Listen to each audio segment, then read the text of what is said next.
प्यार से विवाह तक का सफर इतना लंबा होगा उन्होंने सोचा न था। दो युवा दिलों ने दाम्पत्य जीवन के सपने संजोने शुरू कर दिए थे, लेकिन इंतजार की घड़ियां बढ़ती ही जा रही थी। मुझे गुमसुम और उदास देखकर माँ ने कहा, क्या बात है रति, तू इस तरह मुंह लटकाए क्यों बैठी है?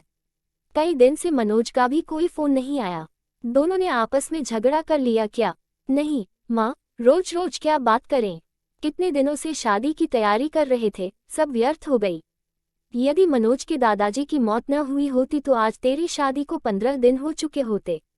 वो काफी बूढ़े थे। 13वीं के बाद शादी हो सकती थी, पर तेरे ससुराल वाले बड़े दकियानूसी विचारों के हैं। कहते हैं कि साय नहीं है। अब तो 5-6 महीने बाद ही शादी होगी। हमारी तो सब तैयारी व्यर्थ हो गई। शादी के कार्ड बन चुके थे। फंक्शन हॉल को, कैटरर्स को, सजावट करने वालों को और भी कई लोगों को एडवांस पेमेंट कर चुके थे। 6 महीने शादी सरकाने से अच्छा खासा नुकसान हो गया है।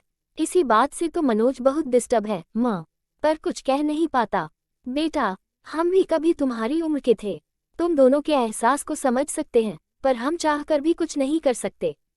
मैंने तो तेरी सास से कहा भी था कि साय नहीं है तो क्या हुआ, अच्छे काम के लिए सब दिन शुभ होते हैं, अब हमें शादी कर देनी चाहिए।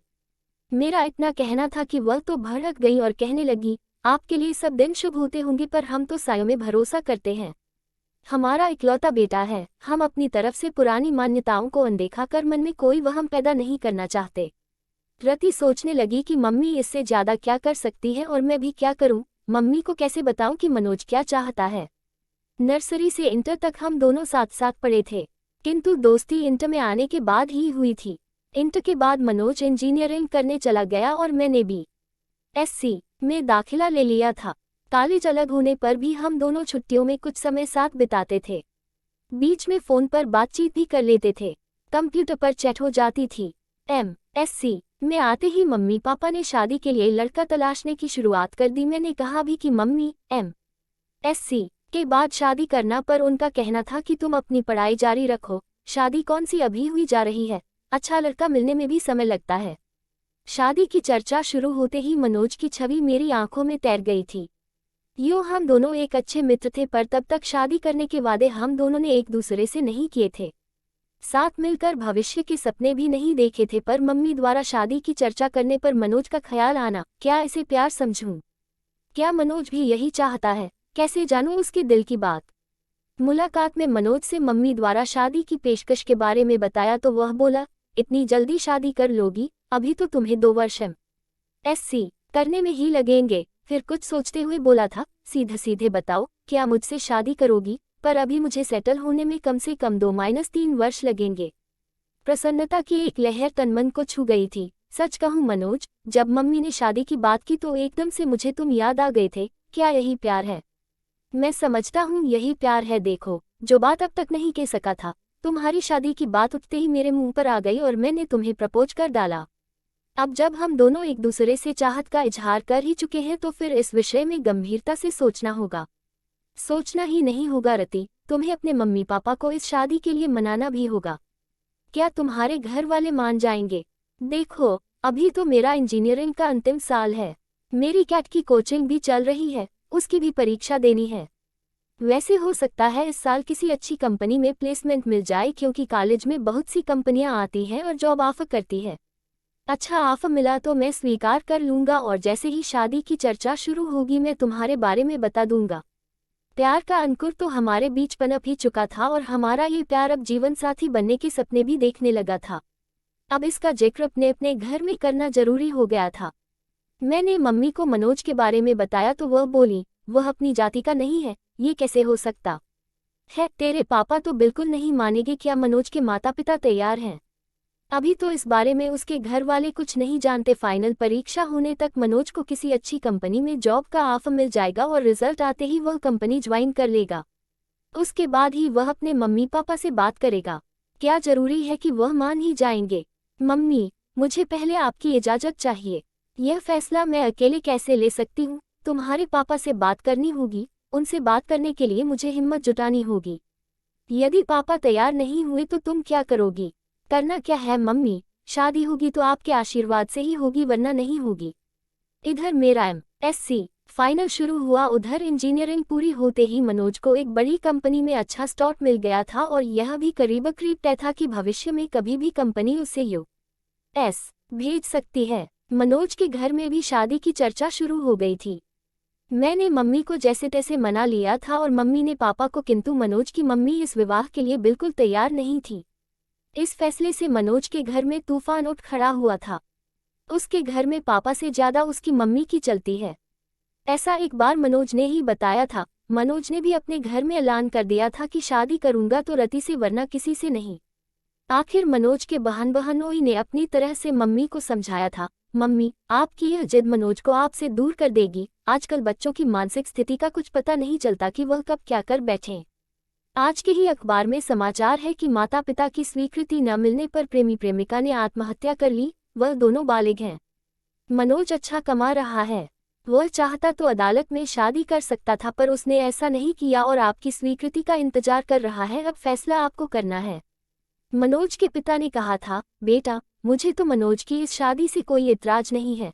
लड़की पढ़ी लिखी है, सुंदर है, अच्छे परिवार की है और सबसे बड़ी बात मनोज को पसंद है। बस हमारी जाति की नहीं है तो क्या हुआ, पर तुम्हारी मम्मी को कौन समझाए। जब सब तैयार हैं तो मैं ही उसकी दुश्मन हूँ क्या? मैं ही बुरी क्यों बनूं? मैं भी तैयार हूँ। मम्मी का इरादा फिर बदले। इससे पहले ही मंगनी की रस्म पूरी कर दी गई थी। तय हुआ था कि मेरी एमएससी पूरी होते ही शादी हो जाएगी। मंगनी हुए 1 साल हो चुका था। शादी की तारीख भी तय हो चुकी थी। मनोज के बाबा की मौत न हुई होती तो हम दोनों अब तक हनीमून मनाकर कुल्लू मनाली शिमला से लौट चुके होते और 3 महीने बाद मैं भी मनोज के साथ अमेरिका चली जाती। पर अब 6-7 महीने तक साय नहीं है, अतः शादी अब तभी होगी, ऐसा मनोज की मम्मी ने कहा है। पर मनोज शादी के टलने से खुश नहीं है। इसके लिए अपने घर में उसे खुद ही बात करनी होगी।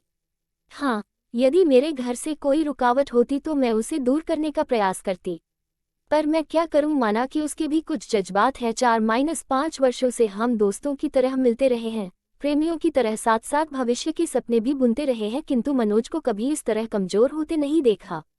यद्यपि उसका बस चलता तो मंगनी के दूसरे दिन ही वह शादी कर लेता, पर मेरा फाइनल साल था इसलिए वह मन महसूस कर रह गया। प्रतीक्षा की लंबी घड़ियां हम कभी मिलकर कभी फोन पर बात करके काटते रहे। हम दोनों बेताबी से शादी के दिन का इंतजार करते रहे। दूरी सहन नहीं होती थी। साथ रहने व एक हो जाने की इच्छा बलवती होती जाती थी। जैसे जैसे समय बीत रहा था, सपनों के रंगीन समुंदर में गोते लगाते दिन मंजिल की तरफ बढ़ते जा रहे थे। शादी के 10 दिन पहले हमने मिलना भी बंद कर दिया था कि अब एक दूसरे को दूल्हा दुल्हन के रूप में ही देखेंगे, पर विवाह के 7 दिन पहले बाबाजी की मौत हमारे सपनों के महल को धराशायी कर गई। बाबाजी की मौत का समाचार मुझे मनोज ने ही दिया था और कहा था बाबाजी को भी अभी ही जाना था। हमारे बीच फिर अंतहीन मरुस्थल का विस्तार है। लगता है अब अकेले ही अमेरिका जाना पड़ेगा। तुमसे मिलन तो मृग तृष्णा बन गया है। 13वीं के बाद हम दोनों गार्डन में मिले थे। वो बहुत भावुक हो रहा था। रति, तुमसे दूरी अब सहन नहीं होती। मन करता है तुम्हें लेकर अनजान जगह पर उड़ जाऊं, जहां हमारे बीच न समाज हो, न परंपराएं हो, न ये रीति रिवाज हो। 2 प्रेमियों के मिलन में समाज के कायदे कानून की इतनी ऊंची बाढ़ खड़ी कर रखी है कि उनकी सब्र की सीमा ही समाप्त हो जाए। चलो रति, हम कहीं भाग चलें। मैं तुम्हारा निकट सानिध्य चाहता हूँ। इतना बड़ा शहर है, चलो किसी होटल में कुछ घंटे साथ बिताते हैं। जो हाल मनोज का था वही मेरा भी था। एक मन कहता था कि अपनी खींची लक्ष्मण रेखा को अब मिटा दे, किंतु दूसरा मन संस्कारों की पिन चुभो देता कि बिना विवाह ये सब ठीक नहीं। वैसे भी एक बार मनोज की इच्छा पूरी कर दी तो यह चाह फिर बार बार सिर उठाएगी। नहीं, ये ठीक नहीं। क्या ठीक नहीं रति? क्या तुमको मुझ पर विश्वास नहीं? पति पत्नी तो हमें बनना ही है। मेरा मन आज जिद पर आया है। मैं भटक सकता हूँ। रति, मुझे संभाल लो। गार्डन के एकांत चुटपुटे में उसने बाहों में भरकर बेतहाशा चूमना शुरू कर दिया था। मैंने भी आज उसे यह छूट दे दी थी ताकि उसका आवेग कुछ शांत हो, किंतु मनोज की गहरी गहरी सांसें और अधिक समा जाने की चाह मुझे भी बहकाए उससे पूर्व ही में उठ खड़ी हुई।